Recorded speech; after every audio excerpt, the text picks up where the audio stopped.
سلامونه نیکی هیلې احترامات مې ومنئ ملګرو. شمس شینواری ما دا وخت د خپل همکار دانش افریدي سره د کراچۍ د رڼاګانو ښار کې یو ډېر ښایسته شاعر لیکوال ادیب او ډېر ښه انسان خوږ ملګری سید احمد ګل صاحب سره ناست یو او غواړو چې د هغه نه د هغوی د ژوند خیالونه د هغوی د ادب دپاره هلې ځلې او د هغوی د ژوند حالات هم تاسو سره شریک کړو. چونکې نننی وخت د سوشل میډیا د دغه یادونه به د سوشل میډیا پسې ښه پاتې کېږي، نو زموږ دغه هڅه ده چې هر ملګري ته ځان ورسوو. ټولو نه اول خو د سید احمد ګل صاحب ډېره زیاته مننه کوم. سید احمد ګل صاحب تاسو ته په خپله پاڼه ادبي رنګونو کې هرکلی وایو او غواړو چې خپل تعارف ملګرو سره شریک کړئ. ډېره ډېره مننه شمس صاحب او دانش صاحب، دواړه ماته ډېر قابل احترام دي. مننه قابل قدر تاسو اول د چینل مننه کوم، تاسو مننه کوم. تاسو د مصروف وخت کې ما لپاره دومره وخت راغلی او ستاسو هلې ځلې چې کومې دي انتظار چې دی هغه د ستاینې وړ دی. مننه. او زه سید احمد ګل مې نوم دی او ګل زما عرف دی. سید احمد خپل نوم دی، ګل مې عرف دی. دا تخلص چې دی دا ګل دا د شورو نه لکه ما ته په لوکاله کې وشو نو ما خور ما ته ګل ګل ویلي، هغه ګل چې دی هغه تخلص هم شو، هغه روان دی. بل د سوات د کانجوی ما او مستقل په کراچۍ کې هلته ځو کلونو پس زه خپل کلي ته هلته مې خویندې دي، امین خاندان هلته دی. یعنې لارې او هلې ځلې د وطن سره هم آبادې دي اگر چې که په بل ښار کې. سید احمد ګل صاحب کله تاسو ته پته ولګېده چې تاسو شاعري کولی شئ یا تاسو کې د شاعرۍ چې کوم هغه جراثیم به ورته هغه راښکاره شوي وي داسې څه وخت تاسو ته یاد دی؟ بلکل دا د ډېر وخت خبره ده. زما تره چې و زما د پلار خپل ماما زامن مشهور هم شاعر و، صالح جان نوم ورته د سوات د سیګرام دی او کشر الله د جنور کې هغه حیات دی مدثر خان. دوی دواړه به شاعري کوله او زما یو بل تره عظیم خان الله حیات دی الله د جنور کې، هغه به خپل طرحه د ساتل ځان به وي او ځان به لیکل د ستار د منګیا دور و.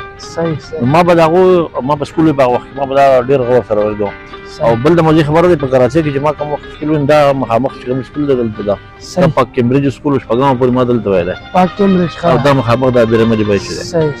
نو ما به د هغه وخت نه دوی دغه اورېدو ستار منګیا پروګرامونه به دوی کول، دغه به مونږ اورېدلو. او بیا د شاعرۍ سره زما لګاو چې د شعرونو ما به غني خان او اشرف مفتون او دا شعرونه زما دغه کسان سره زړه لګېدلو شاعرۍ سره او دا راته نه وه پته چې زه به پکې هم شاعر کېږم. دغه لګاو شي دغه لګن چې کوم دی چونکې هغه شاعري ستاسو د خمیر سره تړلې وه غږېدلې وه نو خامخا هغه شاعرۍ جراثیم بیا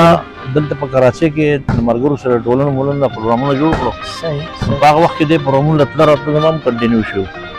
نو باقاعده د 96 93 چې 94 صور مې یاد بنوي کوم دی په هغه وخت کې بیا موږ یو ټولنې نه رالو نو هغه روایتي شاعري به خپل ته وحده په هغې کې بیا دغه اتفاق ټولنې سره پکې تله راتله شروع شو چې یاسین د آباد وه. بیا موږ یو ټولنه جوړه کړه د اشرف مفتون پښتو ادبي جرګې په نامه غالبا د 1992 خبره وه. په هغې کې بیا دا ظهیر کابل رامي صاحب چې دی دوی یو کتاب چاپ کړی و، هغه څه وخت ټولنه بیا ختم کړه. بیا ادبي سحر شوه نوم وله بدل کړو، هغې ته لاړو. د ساګر درې سره پکې ملاقات وشو په وخت کې ساګر یو کتاب چاپ کړو خور بلریخې ګرون د هغې نو هغه سلسله روانه و تر دې دوامه چې بیا په موږ باندې فرض شو چې یاره د باقاعده د خدمت په طور کار پکار دی. ډېره زیاته مننه سید احمد ګل صاحب. داسې لکه شاعرۍ کې خو بلا کار دی، خلک ډېر دغه باندې کار کوي صنفونو باندې. تاسو داسې کم خوښې صنف وي چې تاسو وایئ چېرې زه دغه صنف مې خوښ دی، شاعري لیکئ غزل لیکئ چاربیته لیکئ ټپه لیکئ څه شي طرف ته زیات خیال ځي؟ نو شمس صاحب اصناف چې څومره دي ټولو زموږ لپاره ډېر ضروري دي او د ژبې لپاره دا ضروري چې ولیکلی شي. خو چونکې خپل ذهن چې یو څیز قبلوي که نه نو په هغې باندې شاعر سوچ کوي او ما غزل زیات خوښ دی. غزل حالانکې په ویلو کې ګران او په لیکلو کې هم ګران. سید احمد ګل صاحب د حیرانتیا خبره دا ده چې موږ چې چېرته هم چېرته شاعر سره کینو نو هغه یې وایي چېرې لکه موږ زیاتره غزل صنف باندې خوښې کار کوو، حالانکې زما په حساب غزل ګران دی څنګه چې تاسو ووایئ. او ستا څه وجه ده چې هر سړی غزل طرف ته زیات ځي؟ اصل کې د ولسي شاعرۍ نه چې کوم موږ نظر واچو په دې خبره صحیح د حالاتو باندې، نو دا رباعي صحیح د رباعي نه مخکې یو څه دلیل به ورته وي. دا صحیح شروع کې چې کوم وخت د غزل راغی دا ربونه، نو په هغه کې د پارسي نه رودکي چې راوړو په هغه وخت کې د دې سره دا شاعري به کېده، صحیح نو بیا به یې دغه غزل تدار شي دغوله صحیح هغه څه چې راوشو کې د نظم او چاربیتې به وي یا به داسې دا قصیدې به وي. صحیح د هغې نه مخکې به دا څو شعرونه چې ویلو د اوس موږ څنګه چې د غزل نه مخکې قطعه وایو جی جی بالکل یا رباعي وایو، او جی نو هغه څه چې راوشو کې نو هغه بیا زبان عزت شو، صحیح زبان عام شو. صحیح نو هغه اوس چې کوم یو کس راځي نو نوی کس زما خپل زه دا غواړم چې د ټولو نه اول صحیح د اصنافو د شوق راځي نو د ټولو نه اول خبره دا ده چې ژبې له زده کړه وکړي، املا. صحیح د ژبې نه پس بیا چې په کوم صنف ستا ذهن مني او کار کول غواړي نو د هغې بنیادي ارکان ته زده کړي. صحیح د ډېره هغې زیاته نه بعد مننه. ته به یې ښه کار وکړي. زما غزل غزل خوښ دی. ابا چې تاسو غزل خوښ دی سید منګل صاحب، موږ هم غزل خوښ دی، غواړو به چې ملګرو سره کتونکو سره تاسو دغه خوږو خبرو سره یو د غزل یو ښایسته نمونه ملګرو ته شریک کړي. د غزل نه وړاندې به یو دوه درې شعرونه درس کړم ارشاد چې د پستې ژبې یو ګزار داسې زرې زرې کړم، د پستې ژبې د پستې ژبې یو ګزار داسې زرې زرې کړم زرې کړم. واه لکه په ماته آینه کې چې تقسیم شي سړی. آه پستې ژبې یو ګزار داسې زرې زرې کړم لکه په ماته آینه کې چې تقسیم شي سړی. واه او شعر دی پکې چې د ژوند او مینې تړون څومره عجیبه دی ګله، هاي هاي د ژوند او مینې تړون څومره عجیبه دی ګله، په یو جانان شي مکمل په جانان نیم شي سړی. مننه کوم. یو شعر نور دی چې د ژوند د ښایستونو د زوال سبب ګمان دی، د ژوند د ښایستونو د زوال سبب ګمان دی، په مینه مې قایل شه او په مینه مې قایل کړه، خدای نفرتونو دا جنت جهان دوزخ کړو، خدای نفرتونو دا جنت جهان دوزخ کړو، دا کاڼي کاڼي زړونه محبت قلمایل کړه. وای ډېر ښه. او حاکمه تسلسل د روایاتو چې مات نشي، بل هر یو ضرورت له حابل کله قابل کړه. ډېر ښه. غزل عرض ده چې ارشاد نن مې د خپل عشق تذکره راوړه، نن مې د خپل عشق تذکره راوړه، بعد له مې د خپل وجود یې راوړه، نن مې د خپل عشق تذکره راوړه، بعد له مې د خپل وجود یې راوړه، او ځای شو په وجود کې مې قامي نفاق، ځای شو په وجود کې مې قامي نفاق، زړه غوښته دعا شونډو خیره راوړه، ځای شو په وجود کې مې قامي نفاق، زړه غوښته دعا شونډو خیره راوړه، او زه چې به د چا په لټون وتم شمس، زه چې به د چا په لټون وتم وخت به هر لحظه نوې سهره راوړه، زه چې به د چا په لټون وتم وخت به هر لحظه نوې سهره راوړه، او دا د عداوت سیله منې که نه کور ته مې ژوندو له هدیره راوړه، دا د عداوت سیله منې که نه کور ته مې ژوندو له هدیره راوړه، او ژوند سراب سراب شي د سراب غېږ کې، ژوند سراب سراب شي د سراب غېږ کې، چا چې هم میرې پسې میره راوړه، او رد دې شو ورېښمینې پاغونده وجود، رد دې شو ورېښمینې پاغونده وجود، ژبه چې د لږ شانې تېره راوړه، ژبه چې د لږ شانې تېره راوړه. شمس صاحب شعر ده چې نه یې چا ثاني کړه د نرمۍ پیدا، نه خو چا له زړه کلکه هیره راوړه. او قیصر صاحب ته منسوب شعر دی، هغه ته یې ډالۍ کومه، زموږ ډېر محترم دی. سل نامې د عشق قیصر رښتیا ښایي، هرې خولې به نوي تفسیره راوړه، او تخت او د بالښت جوګه چې نه شومه بخته لکه برخه مې سپېره راوړه، تخت او د بالښت جوګه چې نه شومه بخته لکه برخه مې سپېره راوړه، او نن مې د خپل عشق تذکره راوړه، بعد نه مې د خپل وجود یې راوړه. کتونکو سید منګل صاحب را سره ناست دی، څنګه چې تاسو ته د کلام نمونه واورېده، ماشاءالله ډېر ښایسته کلام قیصر افریدي صاحب ته هم پکې پیرزونې وړاندې کړې. ټول ملګرو ته په دغه موقع یو خاص تم کوي چې سره پردي صاحب لږ صحت هم ښه نه دی ټول ملګري ورته دعا کوي چې صحت وي ځکه چې زموږ د ادب او شاعرۍ شمله ده بیا خاص طور په کراچۍ کې صاحب تاسو د کتاب حوالې سره هم خبره وکړه صاحب خپل کتاب باره کې هم سوچ او فکر شته چې کتاب لرئ یا روان وخت کې څه کار پې کوئ چې کتاب مو راشي ډېره ښه خبره دې وکړه شمس صاحب ښه سوال دی زما کتاب د ژوند ښکار دی مسلسل هغه حالت داسې دي چې د کتاب نن سبا ډېر ګرانه مهنګایي ده او ډېر ګران حالت دی د هغې او څه په یو سر ډېره ستونزې را په سر وې د هغې دا 3 پیرې د ژوند ښکار شو د کتاب زما کتاب چاپ ته تیار دی کمپوز کړی هم دی او بس د چاپ نه به انشاءالله ډېر ژر کوشش کوم بس روزګار شم او زما کتاب نوم دی د په خپل ذات دننه شور یم په خپل ذات دننه شور یم دا کتاب نوم دی او انشاءالله کوشش کوم چې د یو څو میاشتې کې دی یو بل کلام طرف ته به راځو ګل صاحب ښکلی غوندې کلام را سره بل شریک کړ ټیک شو کلام نو وخت کې یو 2-3 شعره درسره عرض کوم ارشاد ټولو اورېدونکو ته چې فیسبوک پاڼه څومره ملګري ګوري ټولو ته ارشاد ژونده ما وخوړې نه تا وخوړم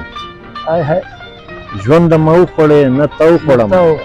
زه د حالاتو اجدها وخوړم او خاموشه چغې خو مې راشه واوره د ذهن شور د زړه درزا وخوړم او شعر دی وایي د امن امن په خاموش آغوش کې د امن امن په خاموش آغوش کې پټو سلګو پټې غوغا وخوړم او شعر دی مختره وایي هغې وې ګل شي ګل شوم ورژېدم هغې وې ګل شي ګل شوم ورژېدم خلک خیرو او زه دعا وخوړم هغې وې ګل شي ګل شوم ورژېدم خلک خیرو او زه دعا وخوړم دوه شعره نور عرض کومه چې مینې که ګونګ کړې مینې که ګونګ کړې د مخ تورې به دې حال ووایي مینې که ګونګ کړې د مخ تورې به دې حال ووایي سپوږمۍ به غلې وي او ستوري به دې حال ووایي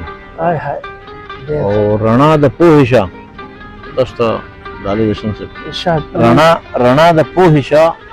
بیا ګوره چې په کوم لوري ځې رڼا د پوهې شه بیا ګوره چې په کوم لوري ځې خلک به غلې وي او ستوري به دې حال ووایي رڼا د پوهې شه بیا ګوره چې په کوم لوري ځې خلک به غلې وي او ستوري به دې حال ووایي او غزل به ورته ووایم په سر کې مې مطلب ده په سر کې مې د بې مینې سودا نه یره کېږي په سر کې مې د بې مینې سودا نه یره کېږي په مینه کې مې ګرانه د انا نه یره کېږي او چې سان دې شي سلګۍ شي او خیرې شي په خلوت کې چې سان دې شي سلګۍ شي او خیرې شي په خلوت کې زما د دې خاموشه التجا نه یره کېږي او شعر د شمس وایي زه ستا د بېروخۍ د امتحان نه یریږم زه ستا د بېروخۍ د امتحان نه یریږم زما خو د خپل زغم د امتحان نه یره کېږي زه ستا د بېروخۍ د امتحان نه یریږم زما خو د خپل زغم د امتحان نه یره کېږي او یو وخت بې له خدایه مې له چا نه ویره نه وه یو وخت بې له خدایه مې له چا نه ویره نه وه اوس مې دې ماحول کې د هر چا نه یره کېږي او شعر د شمس صاحب د ژوند سره تړلي وسوسې که تلوسې دي اندېښنې دي د ژوند سره تړلي وسوسې که اندېښنې دي زما پکې د وهم د بلا نه یره کېږي او د شعر ټولو ملګرو ته ډالۍ دی ټولو اورېدونکو ته چې د ذهن ورشوګانو کې نفاق مچا کرلی ذهن ورشوګانو کې نفاق مچا کرلی زما چې یاره ستا او ستا زما نه یره کېږي ذهن ورشوګانو کې نفاق مچا کرلی زما چې یاره ستا او ستا له ما نه یره کېږي او شعر دی وایي پخوا مې خوب لیدو توجه طرف شعر دی پخوا مې خوب لیدو چا ویل سبا به دې مور مړوي بوږنېږمه تر اوسه مې سبا نه یره کېږي پخوا مې خوب لیدو چا ویل سبا به دې مور مړوي بوږنېږمه تر اوسه مې سبا نه یره کېږي او مودې وشوې بې ستا نه په نایابه رنځخته یم زما چې د دعا او له دعا نه یره کېږي او د مینې کیفیت خدا سي نه وي ګوله دي چې اها د مینې کیفیت خدا سي نه وي ګوله دي چې دسه زما خو نن د خپل زړه د درزانه یاره کېږي ډېر ښه واه ډېر ښه او ډېر په سر کې مې د بې مینې سودا نه ویره کېږي هاي هاي په مینه کې مې ګرانه د انا نه ویره کېږي ډېر مننه کوم ډېره مننه کتونکو خوندور شعرونه کلام بلا خسته ټکو غرنګینه ګلدستو سره هم طرف ته برازو جی ګل سے بیا بس تاسو پیغام هم ورو مرکب راټولو کلام را سره شریک ٹھیک شو قرآن مخکې دوه درې شعر ووایم ارشاد زه فرهاد او ما شیرینه نه کړه هاي هاي زه فرهاد او ما شیرینه نه کړه اها انا چې زار مونږ په مینه نه کړه ډېر ښه واه خوبانه ګل شوې غرونه بیا سپین شولو اها خوبانه ګل ګل شوې شوي غرونه بیا غرونه بیا سپین شولو ما او جانان خبره سپینه نه کړه بیا خوبانه ګل شوې ډېر ښه غرونه بیا سپین شولو هاي هاي ما او جانان خبره سپینه نه کړه سپینه نه کړه واه او کنمري توري د غزل به عمري هاي هاي کنمري توري د غزل به عمري عمري ګوله چا سود په د زړه وینه نه کړه ډېر ښه کنمري د توري د غزل به عمري واه واه ګوله چا سود په د زړه وینه نه کړه واه او ډېر ښه یو دوه شعره چې ته نور درته وایم ارشاد وایي هغه چې ما ویل په اوږو دوه ښاماران ګرځوي اها هغه چې ما ویل په اوږو دوه ښاماران ګرځوي هغه دوه تورې سڼې لاړې لیونۍ ورانې کړې هاي هاي او د مینې نښې دوه نامې به چنار وسوځوي اها د مینې نښې دوه نامې به چنار وسوځوي وسوځوي د خوړ د غاړې کوټنۍ خو ګلالۍ ورانې کړې ډېر ښه واه او پالګره او ته که مې قسمت او جانان لاس کې ګورې ډېر ښه واه پالګره ته که مې قسمت او جانان لاس کې لاس ګورې کې ګورې لاس وکرخې خو مې لاړې مزدورۍ ورانې کړې ډېر پالګره ته که مې قسمت او جانان لاس کې لاس ګورې کې ګورې واه د لاس وکرخې خو مې لاړې مزدورۍ ورانې کړې زورې ورانې کړې واه او ټولو د ملګرو ته اورېدونکو ته دا شعر ډالۍ دی چې ملګرو دا له روایاتو بغاوت نه دی سو اها ملګرو دا له روایاتو بغاوت نه دی سو هاي هاي چې پښتنو خپلې حجرې په بې دردۍ ورانې کړې ډېر ښه واه واه او کلام راته عرض کړم چې ارشاد زه دې د حسن کتاب لولمه او ته ګوره ماته ته ګوره ماته زه دې د حسن کتاب لولمه ته ګوره ته ماته ګوره ماته لمبه لمبه ساره پوکه د مینې وره ماته اوه واه زه دې د حسن کتاب لولمه ته ګوره ته ماته ګوره ماته لمبه لمبه ساره پوکه د مینې وره ماته ګوره ماته واه او زما پرې هم نن اډانه شو ساقي جانه ژوندون هاي هاي زما پرې هم نن اډانه شو ساقي جانه ژوندون خون دې نسکور کړه خو پیاله نه کوي نسکوره ماته ډېر ښه واه او سترګې بلها خولې دې بلها او ذکر به وي د ښایست هاي هاي سترګې بلها خولې دې بلها ذکر به وي د ښایست روي د ښایست خو لږ شان زغم به رابخې د زړګي زوره ماته ډېر ښه واه او شعر دی وایي د ځمکې ویشو چې خپل مړی په اوږه ګرځوم هاي هاي د ځمکې ویشو چې خپل مړی په اوږه ګرځوم ګرځوم ربه تدفین د اوس پکار د ځمکه نوره ماته ډېر د ځمکې ویشو چې خپل مړی په اوږه ګرځوم ربه تدفین د اوس پکار د ځمکه نوره ماته واه او یوه ګوډۍ بشیر ته ډالۍ شمس ارشاد یوه ګوډۍ بله بوډۍ هاي هاي دوه لیوني د مینې واه واه ډېر ښه یوه ګوډۍ بله بوډۍ دوه لیوني د مینې د مینې والله که غوره تاج محل وي د خپل کوره ماته ډېر یوه ګوډۍ واه بله بوډۍ واه دوه لیوني د مینې دوه لیوني د مینې والله که غوره تاج محل وي د خپل کوره ماته ګوره ماته واه او د جنگ له شوره هاي هاي هم د زړه ذهن له شوره ستړی هاي هاي د جنگ له شوره اها هم د زړه ذهن له شوره ستړی ستړی خو بدلو مې پام پلی شو بنګړي شوره ماته واه ډېر ښه خو بدلو مې پام پلی شو بنګړي شوره ماته شوره ماته واه او د سو وخو وږم بیا محسوسوم ګله اها د سو وخو سو وخو وږم بیا محسوسوم ګله هاي هاي د کرکې تپ راځي نړۍ د څخه انځوره ماته اوه واه واه ډېر زه دې د حسن کتاب لولمه ته ګوره ته ماته ګوره ماته لمبه لمبه ساره پوکه واه مینې وره ماته مننه ډېره مننه کتونکو دا د سید احمد ګل صاحب د ښایسته کلام، ښایسته نمونې، ښایسته شعرونه یقینا چې مونږ ډېر زیات خوشحاله کړو. دغه مازدیګری ډېر زیات رنګین شو. بله ښه ښایسته شعرونه. سید احمد ګل صاحب تاسو د ادب، پښتو ادب شعر دپاره ژوند زیاتره تېر کړو، بله کارونه مو وکړل. بیا په کراچۍ کې د پښتو دپاره، د پښتو د ودانۍ دپاره څه داسې د زړه اواز چې تاسو غواړئ چې شیشې کې زما ملګرو ته یا کتونکو ته ورسي او مخکې خور شي، ستاسو د زړه ارمان نیکمه خبره وي، هغه په شیشه تاسو کولی شئ چې تاسو زړه نه دغه بړاس، دغه اواز مخکې لاړ شي؟ ډېر ښه سوال دی وکړو شمس صاحب. او دا خبره هر یو ملګري له پکار چې شاعري زه غواړم، بلکې خواست کوم د څومره ملګري زما لیکونکي ملګري لیکوال چې دي هغه که په اعلی سطح دی او که په نچله سطح دی، ټولو له پکار ده چې د تعصب نه، خودنمایۍ نه، شخصیت پرستۍ نه راوځي او صرف د خپلې مورنۍ ژبې ودې لري خپله سوچ او پام راوګرځوي، د ژبې د پرمختګ دپاره د کار وکړي او نورو ته دې دا تلقین وکړي. او کم از کم پښتو یوازې لوست نه دی، موږ غواړو چې پښتو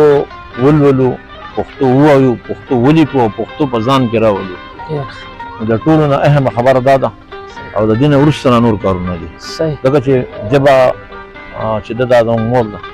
مورنۍ ژبه ده، اول خپله ژبه پس ته نورې ژبې، بې بنیاده عمارت سمون نه کړه. زه غواړم چې په دې باندې کار وشي. او یو شعر به ملګرو ته ډالۍ کړم، اخري شعر چې ځان د لمبو نه ناشنا نه کړئ لیدکو ملګرو، ځان د لمبو نه ناشنا نه کړئ لیدکو ملګرو، سبا وطن کرڼه وغواړي نو څه به کوو.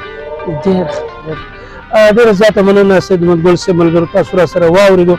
د زړه د تل نه ډېر زیات منندوی، د وخت راکولو یو جهان مننه د قیمتي خبرو او دومره ښایسته ریکارډینګ دپاره الله دې وکړي چې دغه پیغام مخ په وړاندې ملګرو ته ورسي او پښتانه پرې سوچ او فکر وکړي او عملي جامه ورته واچوي. په دغه حواله سره د ګل صاحب د تخلص سره زما په زړه کې د دې ټیم نه یو فکر لاهو چې زما خدای بخښلی والد صاحب اکبر ګل صاحب، دغه هم ګل دغه شعرونه خو بلا ډېر دي، خو یو شعر چې د پښتو ژبې ته زه وایم چې دغه مرکه کې شریک شي چې مینه جذبه غواړي څه ټوکه نه ده، هم دبدبه غواړي څه ټوکه نه ده، او په وچه ځمکه فصل کله کېږي ګریوان جبه غواړي څه ټوکه نه ده. الله دې وکړي ټول پښتانه چې چېرته ودان دي، چېرته مېشته دي، الله دې راته ښاد و آباد لري تر روانې مرکې پورې. خپل قربا شمس شینواري، خپل همکار دانش افریدي سره او د ګران مېلمه سید احمد ګل صاحب سره تاسو نه اجازت غواړو. ښاد و آباد بریالي راته اوسئ. د الله په امان.